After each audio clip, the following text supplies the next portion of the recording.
하나님께서 저와 여러분 가운데 원수 마귀의 모든 공격으로부터 자유를 주는 놀라운 축복과 은혜가 있게 될 줄로 믿습니다. 여러분, 사람의 원수는 사람이 아닙니다. 사람의 원수는 환경이 아닙니다. 사람의 원수는 마귀인 것입니다. 창세기 3장에 하나님을 떠날 때에 마귀에게 허용한 것이 있어요. 흙을 먹고 살 것이다. 우리 인간이 흙으로 만들어졌죠. 그래서 마귀는 사람을 먹고 사는 거예요. 그런데 우리가 이 말씀을 통해서 오늘 거기에서 자유할 수 있는 것입니다. 많은 사람들이 지금 마귀에게 시달리고 있는 것이죠. 알게 모르게 시달리고 있는 거예요. 그 가운데서 하나님이 자유할 수 있는 길을 우리에게 허락해 주셨어요. 알고 있는 사람은 나만 간직하지 말고 선포하고 나누시기를 축복합니다. 그것이 달란트고 그것이 문화인 것입니다. 그냥 가지고 쌓아두면 나중에 주님께 책망을 받아요. 하나님은 우리에게 어마어마한 권세와 능력과 또 우리에게 지혜를 다 주셨습니다. 이것을 가지고 사람을 살리는 일에 쓰임받는 저와 여러분 되시기를 축복합니다.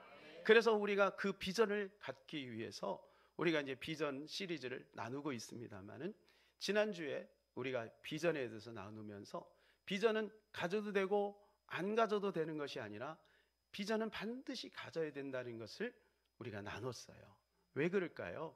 우리 암송 구절 오늘 눈으로 한번 잘 보면서 읽었으면 좋겠어요. 시작. 묵시가 없으면 백성이 방자에 행하거니와 율법을 지키는 자는 복이 있느니라. 묵시가 없다는 것은, 묵시는 영어로 비전이라고 그랬습니다.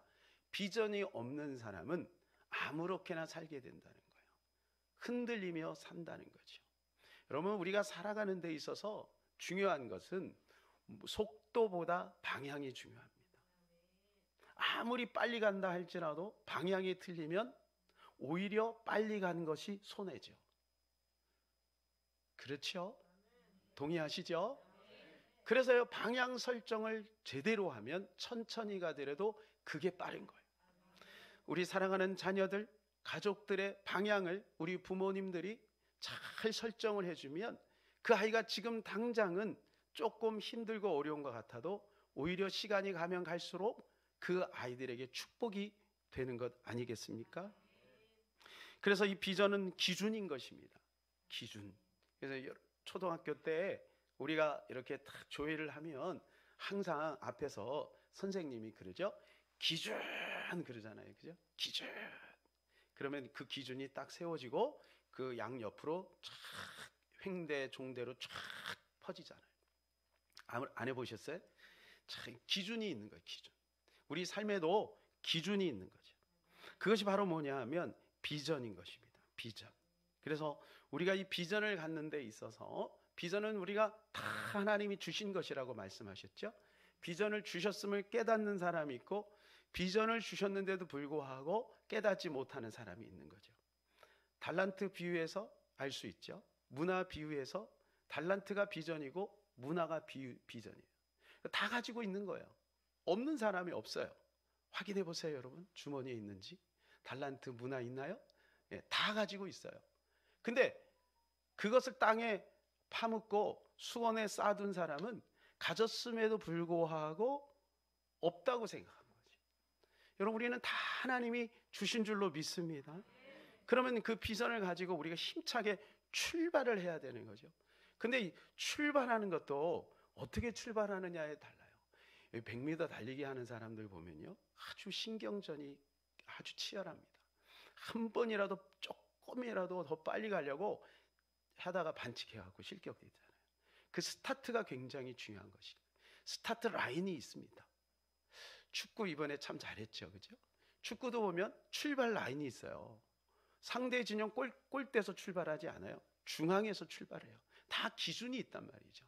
그러면 그 스타트 라인이 어디 있는지를 우리가 정확하게 그것을 알고 있어야 되는 것이죠. 자, 그래서요, 오늘 하나님께서 우리에게 그 스타트 라인을 분명하게 제시를 해주고 있습니다. 그 스타트 라인, 그 비전의 뿌리, 그 비전의 출발점이 과연 어디냐? 따라서 볼까요? 예수 그리스도. 예수 그리스도가 그 비전의 출발 라인인 줄로 믿습니다. 스타트 라인인 줄로 믿습니다. 비전은요, 하나님이 주시는 겁니다. 그러니까 하나님이 이미 다 우리에게 주셨다 안 주셨다? 이제는 우리 청년들, 저는요 잘 모르겠어요. 잘 모를 뿐이지만 조금만 지나면 다 알게 돼요. 예, 조금만 기다리세요. 그러니까 다 알게 됩니다. 다 하나님이 비전을 주셔서. 그런데요, 하나님이 주신 비전은 누구보다도 하나님이 그 비전이 이루어지기를 원하세요. 할렐루야. 내가 이루어지기를 원하는 것보다 하나님이 더 그것을 원하신다. 따라서 내가 원하는 것보다 하나님이 더 원하신다. 여러분, 내가 원하는 것보다 하나님이 더 원하신다는 건 뭐냐 하면, 방향만 제대로 잡고 가면 반드시 이루어진다 안 이루어진다? 이루어진다. 할렐루야. 반드시 이루어지게 되어 있는 것이죠. 그런데 그 비전의 스타트 라인에 있을 때에 여러분, 컨디션이 굉장히 중요합니다. 그죠?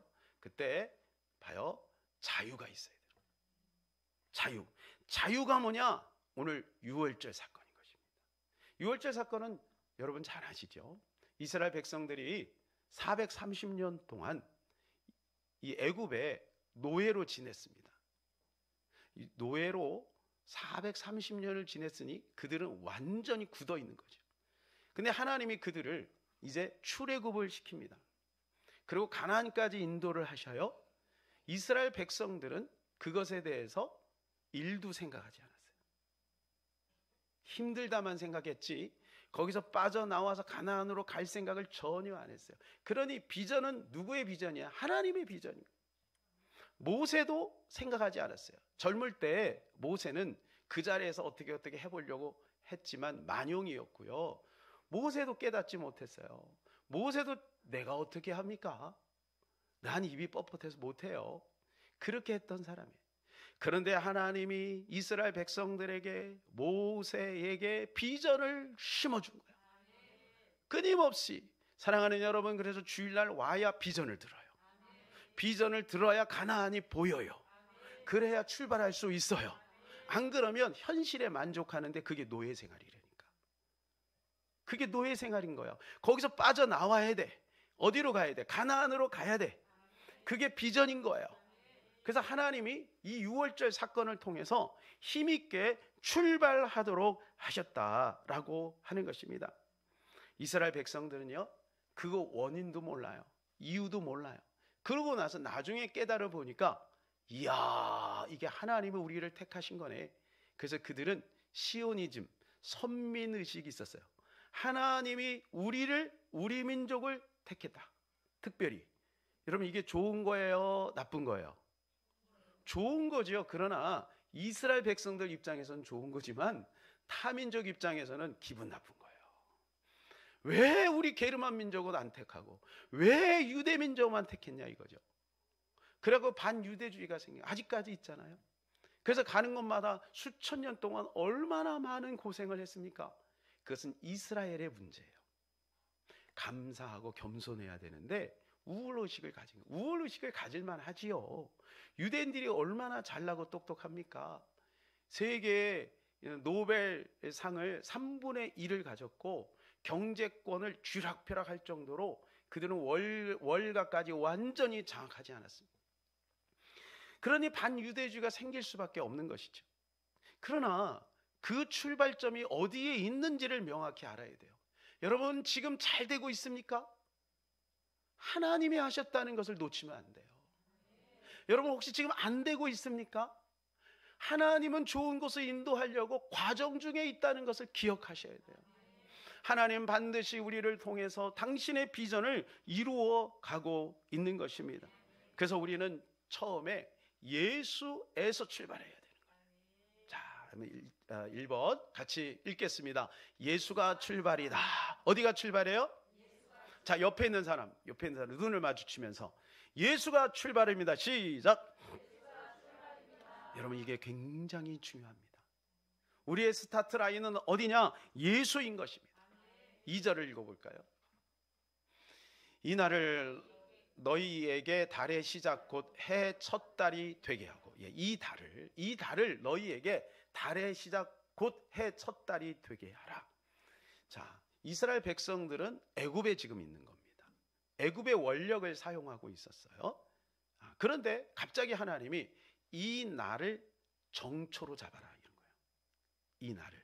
이게 태양력으로 하면은요, 지금 1월 14일이거든요. 이 날이 언제냐 하면 태양력으로 보면 3월에서 4월 사이예요. 근데 여러분이 설날 때 이날은 우리의 설날이 아니고 3월 14일이 우리의 설날이야. 그러고 돌아다니면 사람들이 아이고 돌봐줘야 되겠네. 그럴 거 아니에요? 이스라엘 백성들이 갑자기 뜬금없이 하나님께서 뭐라고 명령하냐 하면 이 날이 너희의 첫째 날이라. 이 날이 그의 첫째 날이라. 이 달이 너희의 첫째 달이라. 이렇게 말씀하신 거예요. 그리고 그 날을 정해요. 그 날이 언제냐? 아비벌입니다. 아비벌, 니산월 그래요. 그래서 성경에 보면 아비벌 이렇게 나오면 그게 정초라는 뜻이에요. 정초. 자, 니산월 이게 뭐냐면 그게 정초라는 뜻이에요. 그러니까 아비벌, 니산월은 왜 말이 다르냐? 니산월은 포로 후에 니산월로 바뀌었어요. 예. 그래서 그 날을 기점으로 해서 너희가 새롭게 출발을 해라. 우리 애는 다 생일이 있어요. 여러분 생일 없는 분 손 들어보세요. 생일이 없는 사람이 없어요. 엄마 뱃속에서 나온 날을 생일이라고 하죠. 근데 그 날만 있는 게 아니에요. 더 중요한 날이 있어요. 영적 생일이 있어요. 여러분은 영적 생일을 기억하십니까? 저는 중학교 3학년 때 여름 수련회 가서 이 영적 생일을 경험했습니다. 수련회 참석을 했는데 기도하는 중에 하나님을 만나게 됐고 또 성령의 감동으로 회심이 터진 거예요. 그러고 나서 그날이 바로 저의 영적 생일이 되었어요. 여러분의 영적 생일은 언제입니까? 그것을 기억하는 사람도 있고 기억을 못하는 사람도 있을 거예요. 그러나 다 있어요. 구원파는 그렇게 얘기하죠. 그날이 언제입니까? 여러분 그 사람 그렇게 물어보는 사람들이 있으면 완전히 이단입니다. 그날은 몰라도 돼요. 몰라도 돼요. 단지 우리가 세례일을 기억할 수 있어요. 세례일. 세례일 하면 언제예요? 여러분 다 있죠? 그날을 이야기해 주면 돼요. 아, 제가 이날 세례를 받았습니다. 이렇게 이야기를 해주면 되는 것이죠. 자, 우리는요, 우리의 육적인 생일도 중요하지만 영적 생일이 더 중요한 것입니다. 왜냐하면 그날이 우리에게 새로운 날이기 때문에. 그 심지어는 하나님께서 달력까지 바꿔버려요. 야, 저 달력 버려라. 폐기 처분하고 새로운 달력을 붙여라. 그렇게 해서 아비벌 니산월을 정초로 잡아서 한 거예요. 근데 이것을요 날마다 기념해서 날마다 반복적으로 지키라는 거예요. 14절입니다. 너희는 이 날을 기념하여 여호와의 절기를 삼고 영원한 규례로 대대로 지킬지니라 그랬어요. 이 날을 영원히 대대로 지키라. 왜 대대로 지키라 그럴까요? 그것은 바로 그날이 우리의 정체성이기 때문에 그래요. 사랑하는 여러분, 여러분이 예수 그리스도 안에서 새롭게 거듭난 그날이 우리의 정체성인 것입니다. 우리가 여러 가지 모양으로 살죠. 박씨, 이씨, 그리고 잘나고 똑똑하고 훌륭하고 그렇지 못하고 키가 크고 작고 여러 가지 모양으로 살지만 우리 동일하게 우리는 예수 그리스도 안에서 거듭난 그날을 기억하고 그날에 우리는 새롭게 출발하는 믿음을 가져야 될 줄로 믿습니다. 두 번째는 뭐냐? 자, 크게 한번 읽어볼게요. 그 피가 출발이다. 그 피가 출발이다. 7절을 읽겠습니다. 그 피를 양의 먹을 집 좌우 문설주와 임방에 바르고, 그 피를 양을 먹을 집 좌우 문설주와 임방에 바르라. 사진을 한번 보여드릴게요. 자, 저렇게요 밖에 나오면 이제 문설주와 임방이 있습니다. 거기에다가 피를 바르라는 거예요. 우슬초로 피를 이렇게 바르라는 거예요. 왜 피를 발라야 될까요? 13절입니다. 13절, 내가 애굽 땅에 칠 때에 그 피가 너희가 사는 집에 있어서 너희를 위하여 표적이 될지라. 내가 피를 볼 때에 너희를 넘어가리니 재앙이 너희에게서 내려 멸하지 아니하리라. 여기 보면은요, 그 피를 볼 때에 하나님께서 넘어간다라고 말씀해 주고 있어요. 그 날이 유월절입니다. 그래서 유월이라는 뜻은 이런 뜻이 있어요. 재앙이 넘어간다. 유월. 그래서 영어로 보면 패스 오버 이거예요. 자, 유월은 뭐냐 하면 이스라엘 백성들에게는 축제일이지만 애굽에게는 재앙의 날이에요. 우리가 잘 아는 대로 하나님께서 10가지 재앙을 이렇게 베푸셨죠. 그죠? 그래서 그 재앙을 통해서 여호와의 이름을 알리셨어요. 그리고 마지막 날 장자의 재앙을 베푸십니다. 이 장자의 재앙이 바로 유월절 날이 된 거예요. 그러니까 이스라엘 백성들에게는 이 날이 축복의 날이지만 애굽에게는 이것이 저주의 날이 된 거예요. 여러분, 그래서 이 유월절의 의미를 우리가 잘 마음속에 새겨야 돼요. 유월절이 어떤 의미인가? 이것은 바로 우리가 구원을 받는다는 거예요. 구원을 받는다는 것이 어떤 의미인지를 우리가 깨달아야 알아야 될 줄로 믿습니다. 3절에 보면은요, 이 양을 10일 날 어디선가 가지고 옵니다. 한 가정에 이 양 한 마리를 가지고 와요. 그리고 그 양을 바로 잡지 않고 나흘을 기다려요. 그래서 거기서 같이 지내는 거죠. 우리 동물을 키워본 사람 아시죠? 동물은요, 강아지조차도 같이 살다 보면 정들어요. 그죠? 그래서 이 양을 그냥 시장에서 가지고 오자마자 바로 잡는 게 아니고 나흘 동안을 같이 집에서 지내는 거예요. 근데 이 양을 잡을 때 아들이 얘기할 거 아니에요. 아빠, 저 양 안 잡으면 안 돼. 저렇게 귀여운 양을 어떻게 잡어? 그러면 이제 아빠가 얘기하죠. 아들아, 안 된다. 잡아야 돼. 잡아야 네가 살아. 저 양을 안 잡으면 네가 죽어. 그러니까 잡아야 돼.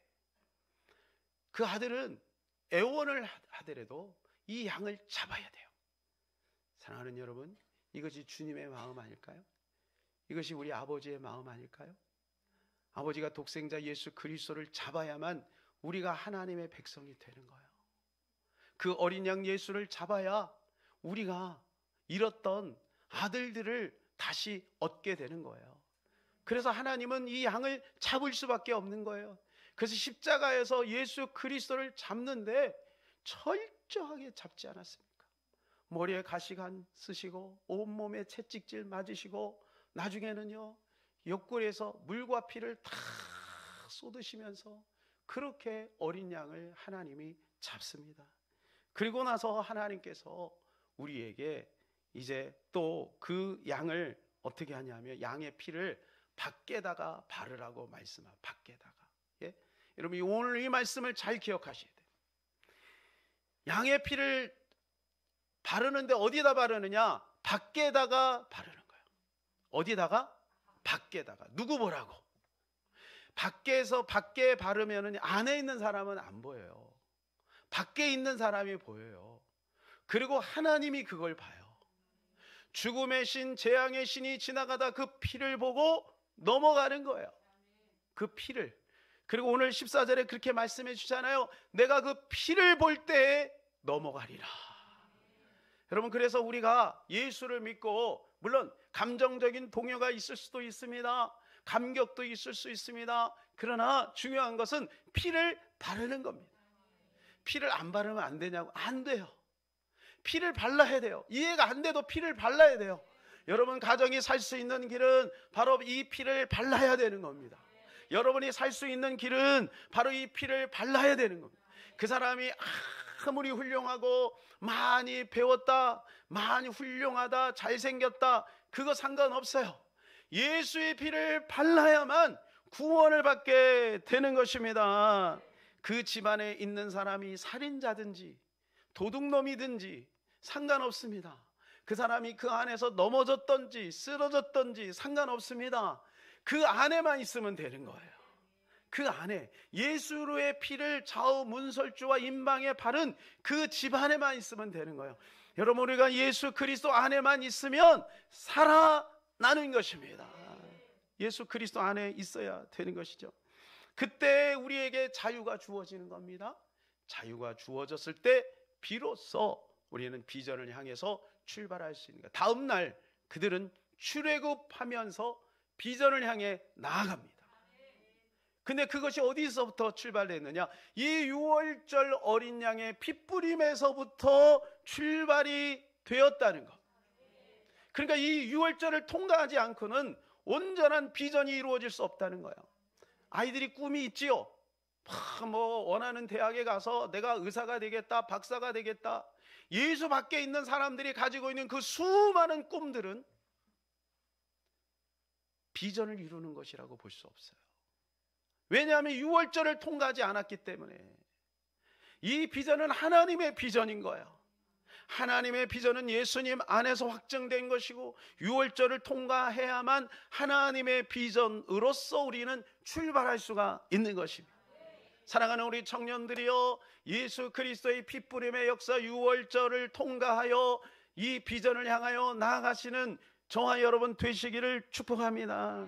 그래서 먼저 자유가 필요해요. 얼마나 많은 사람이 지금 정죄감이 있는지 몰라요. 우리 청년들 마음속에 마귀가 얼마나 많이 정죄하는지 몰라요.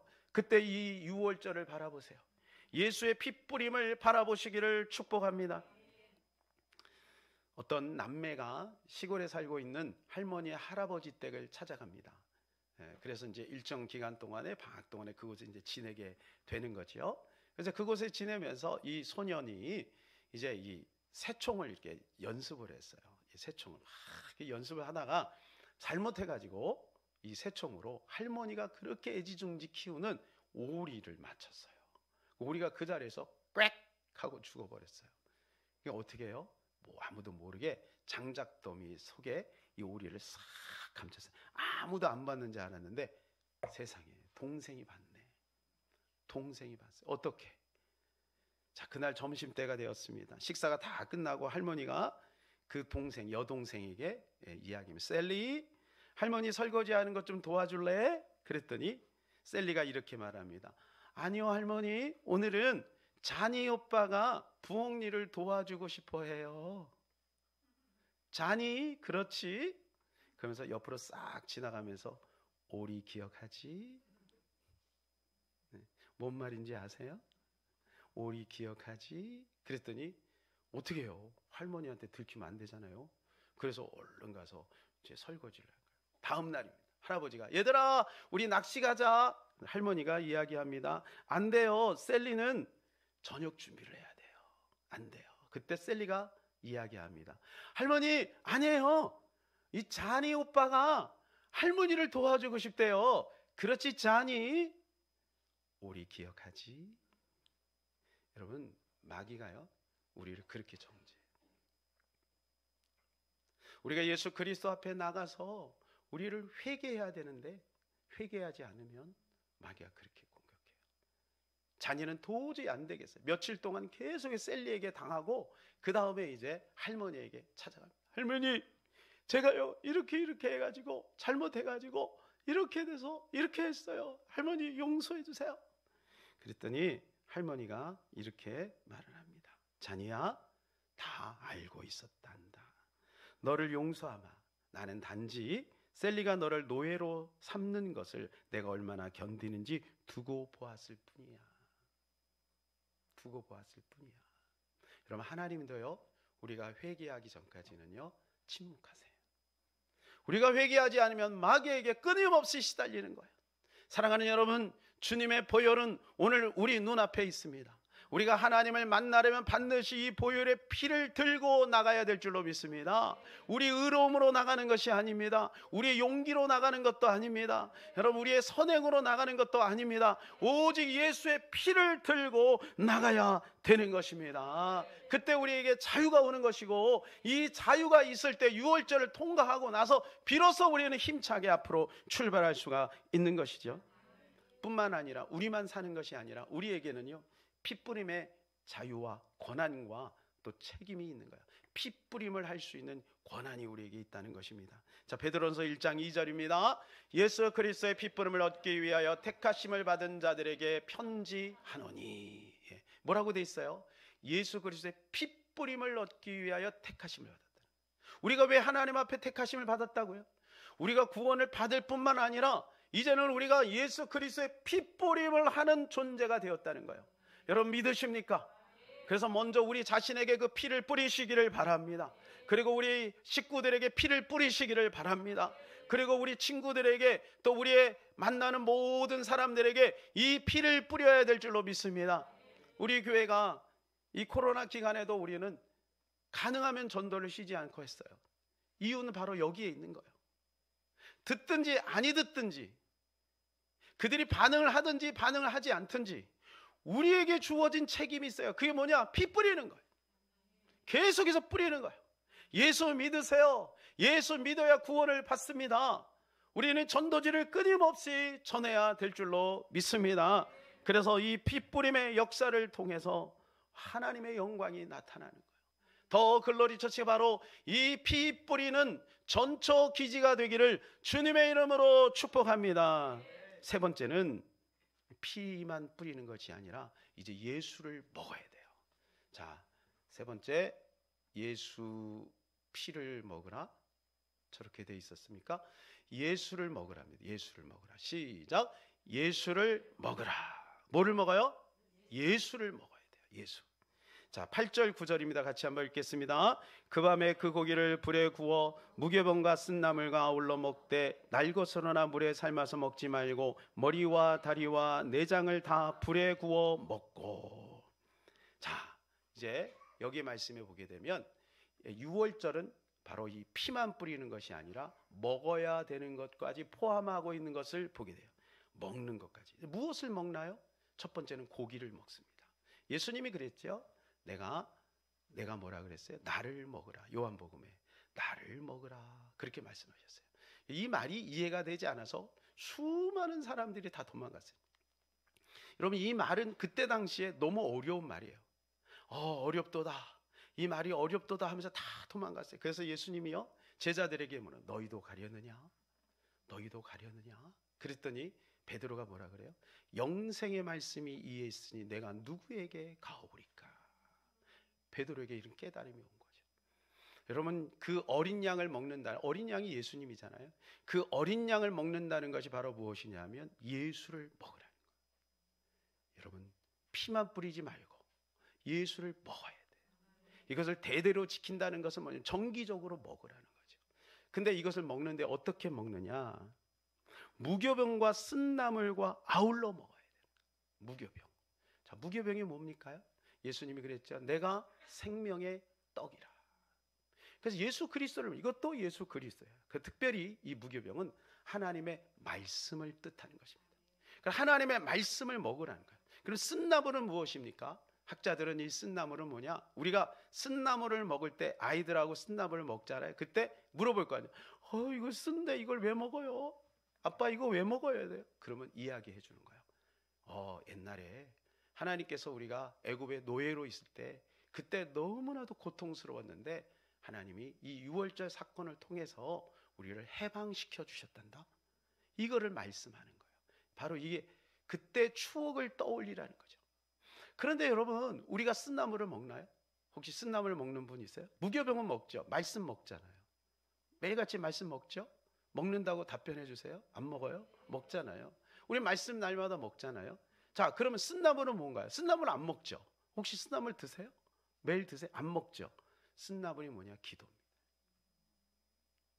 기도는 쓴나물이에요. 야곱이 환도뼈가 부러지기까지 기도하는 거예요. 기도는 쉽지 않습니다. 고통이 따릅니다. 이거는 제가 어느 날 깨달은 거예요. 하나님 앞에 기도하는데 목사인데도 불구하고 기도가 쉽지가 않아. 1시간 버티기가 어려워. 2시간 버티기가 힘들어. 그래서 2시간 내내 연장으로 기도 못하고 1시간 끊어서 기도하고 1시간 끊어서 기도해.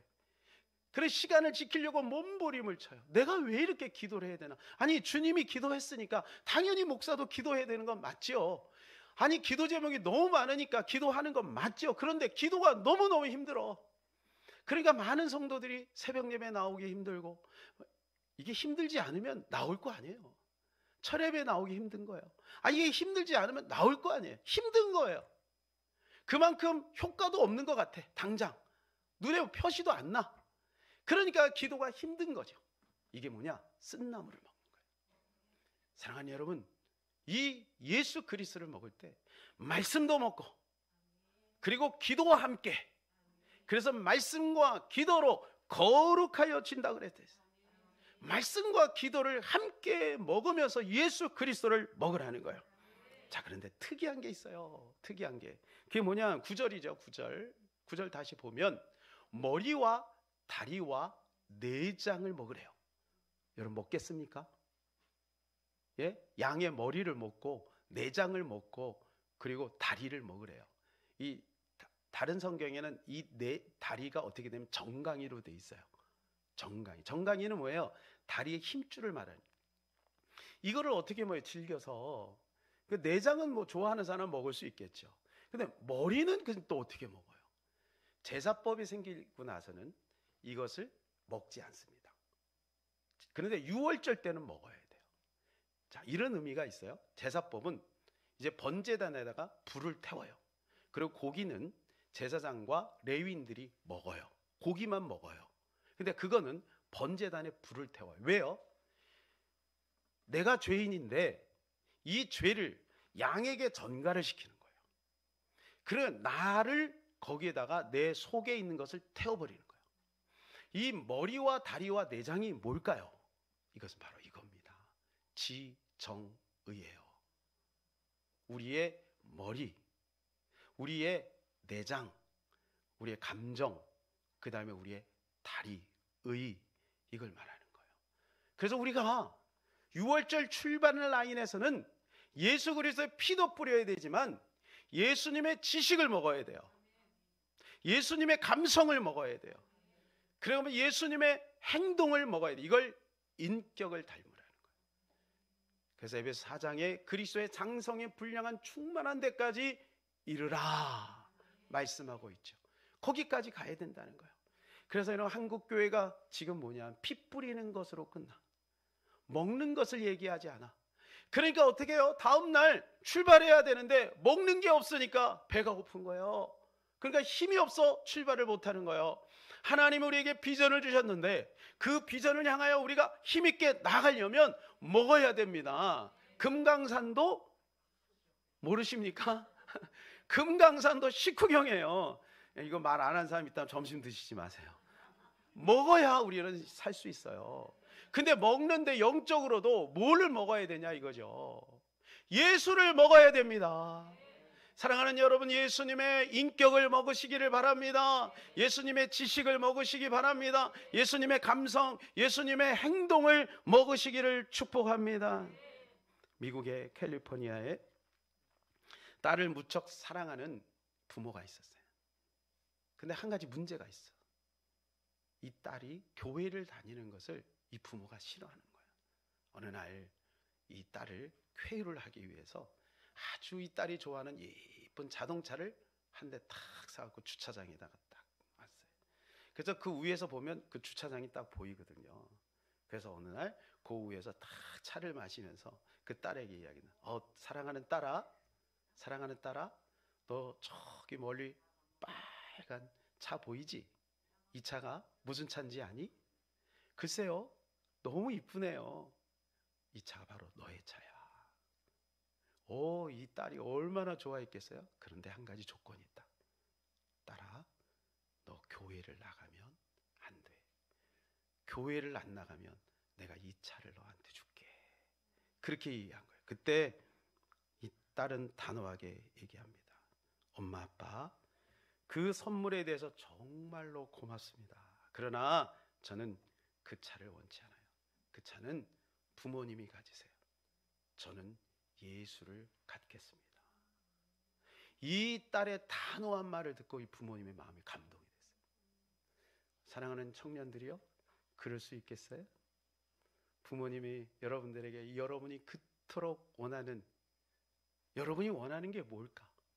그것을 다 준비했는데 우리가 그렇게 믿음으로 선포할 수 있겠습니까? 우리 청년들은 그렇게 할 줄로 믿습니다. 여러분, 예수를 가지면 모든 것을 가질 수 있어요. 그러나 예수를 놓치면 우리는 비전에서 멀어지는 거예요. 이 비전은 바로 예수님으로부터 출발이 되는 것입니다. 자유한 자만이 비전을 가질 수가 있습니다. 속박되어 있는 사람은 절대로 비전을 가질 수가 없는 거예요. 그래서 우리는 예수님 안에서 비전을 발견하고 힘있게 출발하는 저와 여러분 되시기를 주님의 이름으로 축복합니다. 아멘. 우리 6월절 어린 양의 피로 찬양하고 기도하도록 하겠습니다.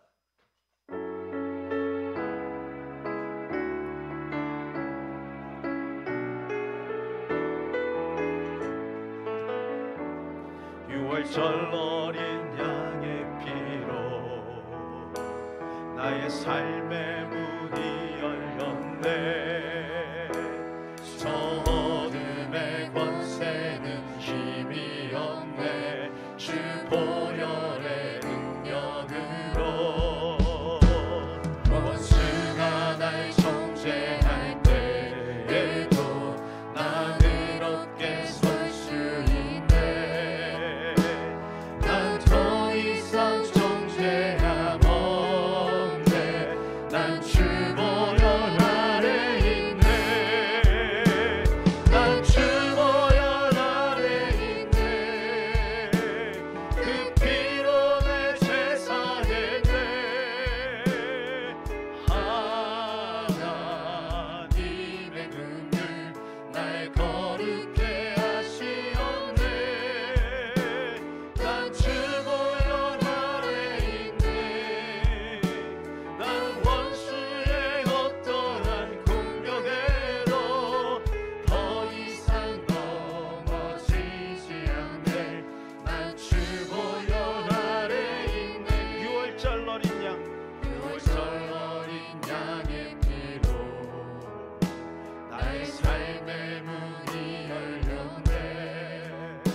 예수님이 오시기 전까지, 우리 개인적으로 죽음이 오기 전까지는 예수 보혈 아래 있는 거예요. 그래서 우리는 그 보혈 안으로 들어가야 될 것이고, 또 우리는 우리가 알고 있는 모든 분들에게 이 지식을 알려야 될 줄로 믿습니다. 예수님의 보혈이 아니면 그 누구도 해방을 얻을 수가 없어요. 오직 예수 그리스도의 보혈만이 우리를 살리게 될 줄로 믿습니다. 우리 가슴에 손을 얹고, 하나님, 내 안에 예수 그리스도의 피가 있음을 믿습니다. 그 피를 활성화시키게 하여 주시고 그 보혈로 나가게 하여 주옵소서. 이 시간에 주여 한번 간절히 기도합니다. 주여, 살아계신 하나님 아버지, 은혜를 고맙고 감사합니다. 오늘도 하나님 그 보혈을 의지하여 우리 사랑하는 귀한 성도들 믿음으로 나아가오니 주님 도와주옵소서. 6월절 어린 양의 피로 말미암아 오늘 우리에게 구속해 주셨고, 6월절 어린 양의 피로 말미암아 믿음으로 나아갈 수 있는 길이 열렸으니 감사합니다. 내가 곧 길이요 진리요